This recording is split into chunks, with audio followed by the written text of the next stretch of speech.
त्रिस्तरीय पंचायत राज व्यवस्थार लक्ष्य थिला कि क्षमता आम पंचायत को दबा, पंचायत समिति की दबा, जो कि बिजू बाबू ठारू आरंभ करिकी नवीन बाबू पर्यंत समस्ते कहते पंचायत रो सरपंच होउचंती मुख्यमंत्री, पंचायत रो मुख्यमंत्री एवं पंचायत समिति होउची गोटे असेंबली, तांकू समस्त प्रकार क्षमता प्रदान करा जाउतिला एवं अधिकरु अधिक सशक्त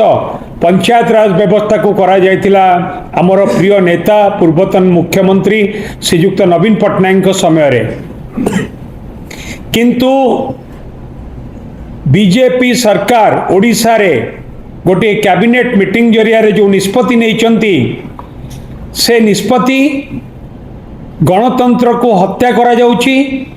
एवं पंचायत राज व्यवस्था रे पंचायत को एवं पंचायत समिति को जो क्षमता दिया जाइतिला ताकू मध्य संकुचित करा जाइछि एवं जो क्षमता थिला कि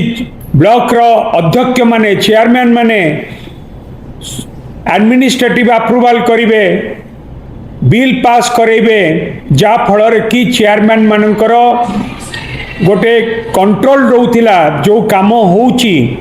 से काम ठीक भाव रे होउची ना नहीं, टंका ठीक से विनियोग होइची ना नहीं, क्वालिटी मेंटेन होउची ना नहीं, ताकू से माने तदारक करुतिले, फील्ड विजिट करुतिले। ए 2 लाख रु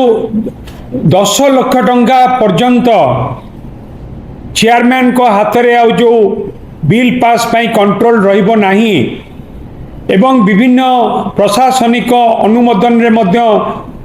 ताकू जो इनक्रीज करा जाइछि जा फल रे कि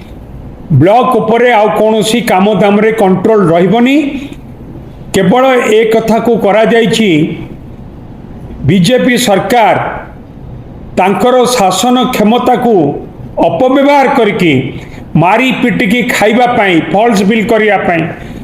ए सेही लक्ष्य नहीं कि करा जाइछि। एक कार्यक्रम करिवार एकमात्र बीजेपी सरकार रो कि तांकर जो माने नेता माने अछंती विभिन्न निर्वाचन मंडली रे केमती ब्लॉक रु पीसी आदाय करिवे एवं ब्लॉक रु जो टंका जाउची ताकू केमती मारी पिटिकी खाइबे, केवल सेही लक्ष्य नहीं कि आज एक कथा को करा जाइछि ताकू आमे निंदा करछु। आमे दाबी करिवु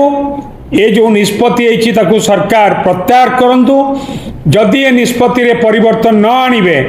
ताले निश्चित भाव में ओडिशा रे थिबा 314 गोटी ब्लॉक रो पंचायत समिति अध्यक्ष, सरपंच, पीएस मेंबर, जिला परिषद समस्ते या विरुद्ध रे स्वर उत्तोलन करिया पई बाध्य हेबे।